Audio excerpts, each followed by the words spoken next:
Hi guys, I am wearing this shirt. Do you know what that means? That I just finished filming my top 10 series I want to finish, and that now I am going to talk to you about the top 10 series I don't feel like finishing at all.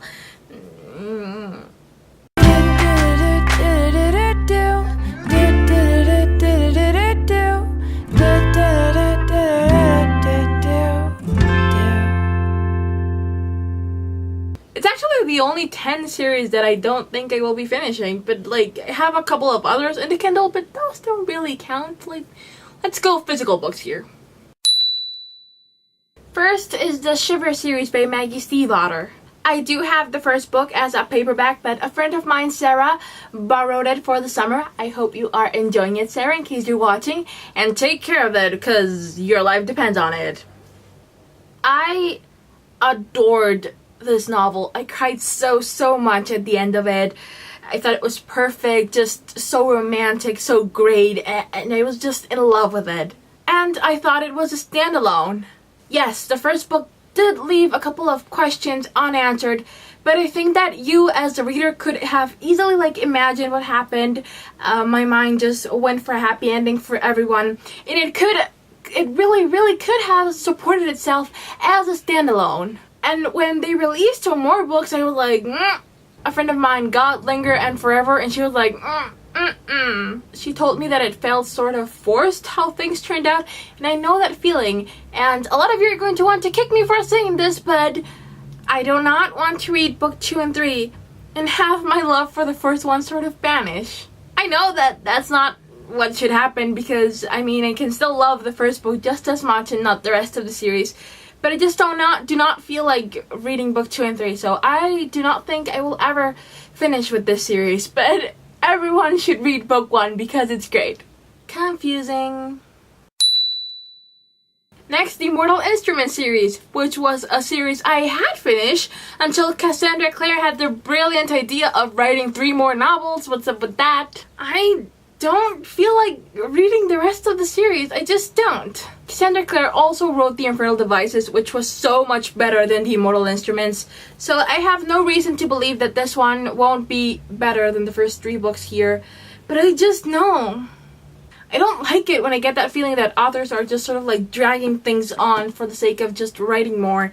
And that's how it feels to me with this one, but my friend told me that this was really good, and she basically shoved this book down my throat and forced me to take it home, so maybe I will continue with this one.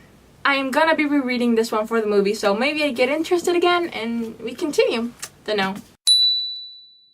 The House of Night series. I got this one for my 17th birthday and I adored it. I loved it. It was a gift from Elaine, and she gave me the next 4 books in the series because there were only 5 at the time, and I loved them. Then I continued to buy them on my own with books 6, 7, and 8, and I have to say that book 7 was my absolute favorite of them all. It was so good. I loved it. It was emotional and just great. I loved it. Favorite in the whole series. Then I got book 8, and I couldn't finish it, which is pathetic considering I loved book 7 so much. But no, this one felt like what I just explained. That the authors were just making up bad shit to happen to the bad characters for the sake of having them suffer. And it was starting to feel like it all felt really forced and not cool, and I was angry all the time, and no. I simply couldn't finish it, and there's going to be 13 books in the series total.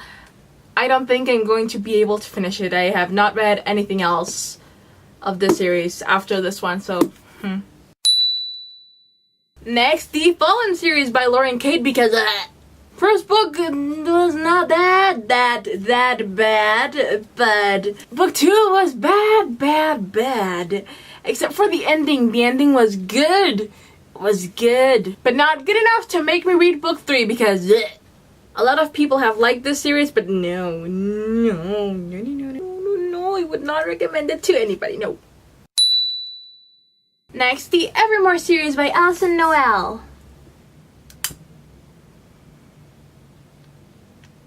Evermore feels like a ripoff of Twilight. Even though they are not vampires, they are immortals, but they're the same. The second book is basically unbearable. I had never met a more stupid character in my life. Ever keeps making mistake after mistake, all of them irrationally, and just, it's painful, cringe-worthy. I was cringing every time, like, ugh. Cringe.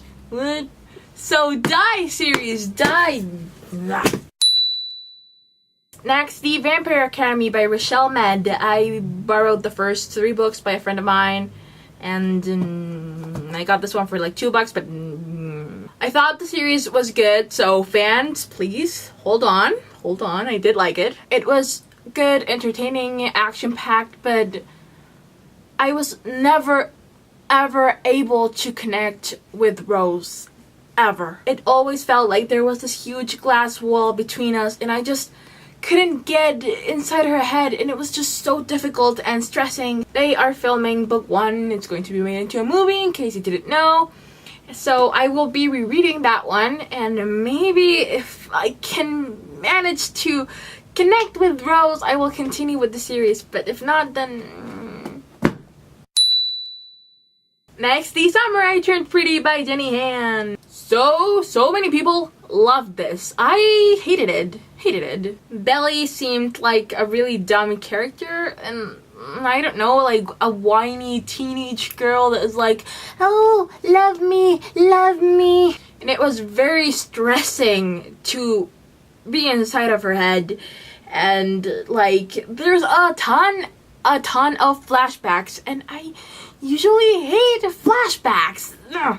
And the main love interest here is Conrad, but it's like, he's a jerk to her, and he always just kicks her like she's a puppy, and like a puppy, she just comes back to him like, love me. And it's not even a love triangle. I know it seems like it, but at least in the first book, she's just after them, and they're not after her, except for Jeremiah, who shows a little bit of interest, but nah. There's no strong characters, no strong love interest, and it's blah.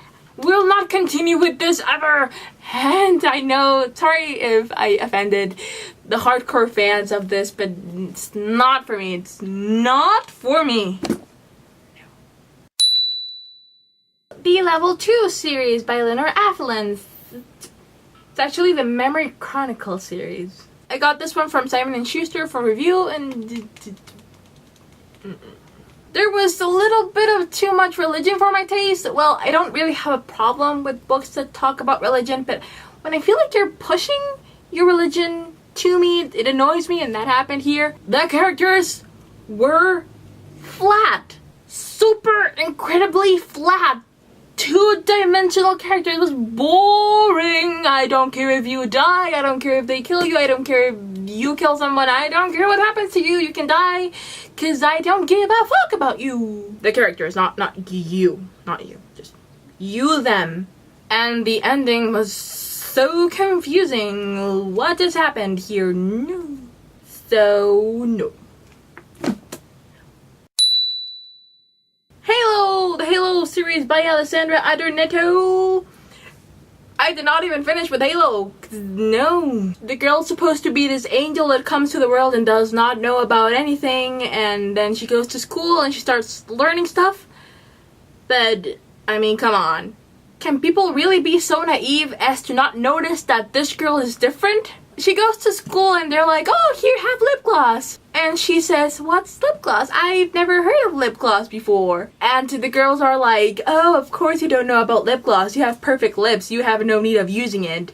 Are you fucking kidding me? Really? You really do believe that a 17, 16-year-old kid, whatever the age she has never ever heard of lip gloss before? Really? And then they go for this super intense run in their physical education class, and she doesn't sweat.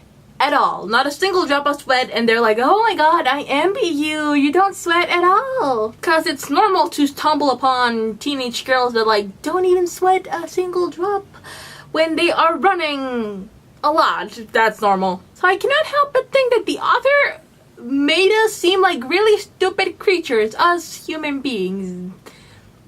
We're not stupid, believe it or not. Not all of us, I think. I like to think so. But I would definitely doubt someone that has never heard of lip gloss before. I mean, what the hell is up with that? And last, I think this is 10, the Hush Hush series by Becca Fitzpatrick. I really liked book 1. It was just great. I loved Pat's action, and it was great. But the reviews for Crescendo, Silence, and there's another one I'm missing, I don't remember the name of it, were not good. They just received really bad reviews. Everyone told me that it got really lame. A friend of mine has been reading them. She doesn't like them anymore. So I guess I got really disencouraged, and I liked it a lot, but I don't think I liked it so much as to actually continue. I got this one on bargain price, which is why I have it, but maybe I'll read it, but probably not. Those are the series that I do not want to finish. Let me know if you think I should actually push myself to finish with any of this series, except for the Evermore series and the Summer I Turned Pretty series. There's no way in hell I'm actually continuing with those two. No. But apart from those two, I am open to maybe one day finishing them. I don't know. I feel like there are so many good books out there that are still waiting to be discovered, new favorite books for me to find, and I just don't feel like I need to waste my time with this series anymore. And I know there's people that really feel the need to actually finish the series. I don't feel that. It's just, if it's not really making you that happy, then just drop it. Pick another book that you think you will like. I mean, your life is very short, believe it or not, and you won't have time to read all of the books in the world, so why waste your time with something you're not enjoying? I am more like, skip it and pick another book. And of course, I always get sort of sad when I'm not enjoying a story, because believe it or not, I buy my books with the intention of enjoying them, but you can't love them all. Let me know which series do you not think you will be able to ever finish, and I will see you guys in the next video. Bye!